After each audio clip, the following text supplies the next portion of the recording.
ತುಮಕೂರಿಗೆ ಆಗಮಿಸಿದ ಭೀಮಾ ಹೆಜ್ಜೆ ಜಾಗೃತಿ ಜಾಥಾ ರಥಯಾತ್ರೆ.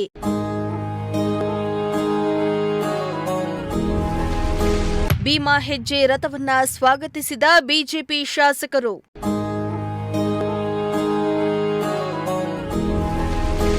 ಸಂವಿಧಾನ ಶಿಲ್ಪಿ ಡಾಕ್ಟರ್ ಬಿಆರ್ ಅಂಬೇಡ್ಕರ್ ಅವರು ನಿಪಾಣಿಗೆ ಭೇಟಿ ಕೊಟ್ಟು 100 ವರ್ಷ ತುಂಬಿದ ಹಿನ್ನೆಲೆ ಬೆಂಗಳೂರಿನಿಂದ ಬೆಳಗಾವಿಯ ನಿಪಾಣಿಯವರೆಗೆ ನಡೀತಾ ಇರುವ ಭೀಮಾ ಹೆಜ್ಜೆ ರಥಯಾತ್ರೆ.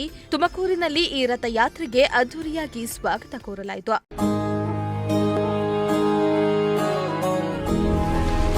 ಕೋಲಾರ ಮಾಜಿ ಸಂಸದ ಮುನಿಸ್ವಾಮಿ ನೇತೃತ್ವದಲ್ಲಿ ಭೀಮಾ ಹೆಜ್ಜೆ ರಥಯಾತ್ರೆ ಸಾಗ್ತಾ ಇದ್ದು, ಸಾಮಾಜಿಕ ನ್ಯಾಯಕ್ಕಾಗಿ ಬಲಿಷ್ಠ ನಾಯಕತ್ವ ಹೆಸರಿನಲ್ಲಿ ರಥಯಾತ್ರೆ ನಡೀತಾ ಇದೆ. ಏಪ್ರಿಲ್ 11ರಿಂದ ಆರಂಭವಾಗಿರುವ ರಥಯಾತ್ರೆ ಏಪ್ರಿಲ್ 15ರವರೆಗೆ ಸಾಗಲಿದೆ. ಬೆಂಗಳೂರಿನಿಂದ ಆರಂಭಗೊಂಡಿದ್ದ ರಥಯಾತ್ರೆ ನೆಲಮಂಗಲ, ದಾಬಸ್ಪೇಟೆ, ಬಟವಾಡಿ, ಶ್ರೀ ಶಿವಕುಮಾರ ಸ್ವಾಮೀಜಿ ವೃತ್ತ ಹಾಗೂ ಭದ್ರಮ್ಮ ಸರ್ಕಲ್ ಮಾರ್ಗವಾಗಿ ತುಮಕೂರಿನ ಟೌನ್ ಹಾಲ್ ಬಂದು ತಲುಪಿತು. ರಥಯಾತ್ರೆಯನ್ನ ಬಿಜೆಪಿ ಶಾಸಕರಾದ ಜ್ಯೋತಿ ಗಣೇಶ್ ಮತ್ತು ಸುರೇಶ್ ಗೌಡ ನೇತೃತ್ವದಲ್ಲಿ ನೂರಾರು ಬಿಜೆಪಿ ಕಾರ್ಯಕರ್ತರು ಸ್ವಾಗತಿಸಿದ್ರು. ಟೌನ್ ಹಾಲ್ ಆವರಣದಲ್ಲಿ ಬಹಿರಂಗ ಸಭೆಯನ್ನ ನಡೆಸಲಾಯಿತು.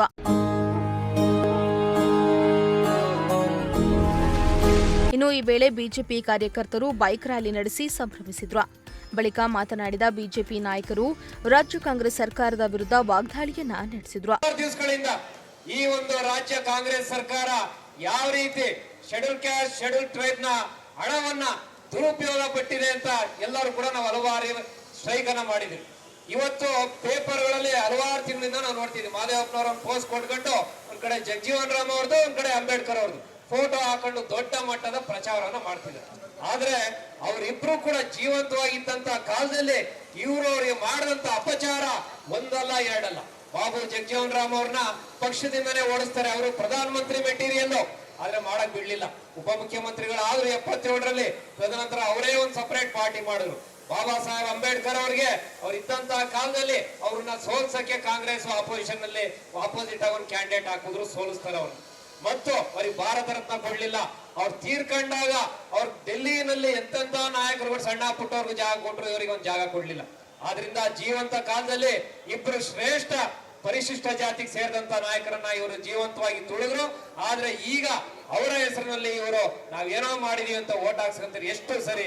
ಆದ್ರಿಂದ ಏನು ಬೆಳಗಾಂನಲ್ಲಿ ಇವ್ರು ಯಾವ್ದೋ ACC ಅಧಿವೇಶನ ಆಗಿದ್ದನ್ನ 100 ವರ್ಷ 150 ವರ್ಷದನ್ನ ದೊಡ್ಡ ಮಟ್ಟದಲ್ಲಿ ಸರ್ಕಾರಿ ಸಾಮಾಜಿಕ ಜನ ಟ್ಯಾಕ್ಸ್ ಕಟ್ಟಂತ ದುಡ್ಡಲ್ಲಿ ಕೋಟ್ಯಾಂತರ ರೂಪಾಯಿ ಖರ್ಚು ಮಾಡಿದ್ರು. ಆದ್ರೆ ಅಂಬೇಡ್ಕರ್ ಅವರಲ್ಲಿ ಬಂದು ಹೋಗಿದ್ದನ್ನ ನೆನಪಿಸಲಿಲ್ಲ. ಇವತ್ತು ಭಾರತೀಯ ಜನತಾ ಪಾರ್ಟಿ ಈ ಒಂದು ಕೆಲಸ ಮಾಡ್ತಿದೆ. ನರೇಂದ್ರ ಮೋದಿ ಅವರು ಅಂಬೇಡ್ಕರ್ ಅವರು ಇದ್ದಂತ ಕಾಲದಲ್ಲಿ ಇರುವಂತ ಏನು ಆ ಜಾಗಗಳನ್ನ ಪಂಚತೀರ್ಥಗಳನ್ನಾಗಿ ಮಾಡಿ ಇವತ್ತು ಅವರಿಗೆ ಗೌರವನ ತಂದಿದೆ. ಆದ್ರಿಂದ ತಾವೆಲ್ಲರೂ ಕೂಡ ನರೇಂದ್ರ ಮೋದಿ ನೇತೃತ್ವದ ಸರ್ಕಾರ ಯಾವ ರೀತಿ ಪರಿಶಿಷ್ಟ ಜಾತಿ, ಪರಿಶಿಷ್ಟ ಪಂಗಡಗಳ ಒಂದು ಉದ್ಧಾರಕ್ಕೆ ಇವತ್ತು ಕಟಿಬದ್ಧವಾಗಿದೆ ಅಂತ ಹೇಳಿ ಇವತ್ತು ಬಿಜೆಪಿ ಸಾಕ್ಷಿಯಾಗಿದೆ. ಕಾಂಗ್ರೆಸ್ನವರು ಏನೇ ಅಪಪ್ರಚಾರ ಮಾಡೋದನ್ನ ನಂಬೇಡಿ ಅಂತ ಹೇಳ್ತಾ ಈ ಒಂದು ಭೀಮಾ ಯಾತ್ರೆ, ಭೀಮಾ ಹೆಜ್ಜೆ ಯಶಸ್ವಿ ಆಗ್ಲಿ. ನಮ್ಮ ಸಿಮೆಂಟ್ ಮಂಜಣ್ಣವರು, ಮುನ್ಸ್ವಾಮಣ್ಣವರು ಇದನ್ನ ಯಶಸ್ವಿಯಾಗಿ ಮಾಡ್ಕೊಂಡು ಹೋಗ್ಲಿ ಅಂತ ಹೇಳ್ತಾ ಇವತ್ತು ವಿಶೇಷವಾಗಿ ತುಮಕೂರಿನಲ್ಲಿ ಹೆಚ್ಚಿನ ಸಂಖ್ಯೆಯಲ್ಲಿ ಬಂದು ಗ್ರಾಮಾಂತರ, ತುಮಕೂರು ಗ್ರಾಮಾಂತರ, ಕೋಟಗೆರೆ, ತುಮಕೂರು ನಗರ, ಗುಬ್ಬಿಯವರು ಎಲ್ಲರೂ ಬಂದು ಇದನ್ನ ಯಶಸ್ವಿ ಮಾಡಿದ್ದಾರೆ. ಇದು ಯಶಸ್ವಿಗೋಸ್ಕರ ಶ್ರಮಿಸಿದಂತ ನಮ್ಮ ಧನುಷ್ ಇರ್ಬೋದು, ಆಂಜನಪ್ಪನವರು ಇರ್ಬೋದು, ಹನುಮಂತರಾಜು, ಇನ್ನಿತರ ಎಲ್ಲರಿಗೂ ಕೂಡ ಮುಖಂಡಗಳು ಧನ್ಯವಾದ ತಿಳಿಸ್ತಾ ನನ್ನ ಮಾತು ಮುಗಿಸ್ತೀನಿ. ಒಟ್ನಲ್ಲಿ ಭೀಮಾ ಹೆಜ್ಜೆ ರಥಯಾತ್ರೆಗೆ ತುಮಕೂರಿನಲ್ಲಿ ಅದ್ದೂರಿ ಸ್ವಾಗತ ದೊರೆತಿದ್ದು, ತುಮಕೂರಿನಿಂದ ಶಿರಾ, ಹಿರಿಯೂರು ಮಾರ್ಗವಾಗಿ ಸಾಗಿ ಚಿತ್ರದುರ್ಗವನ್ನ ತಲುಪಲಿದೆ. Bureau report, Prajashakti TV.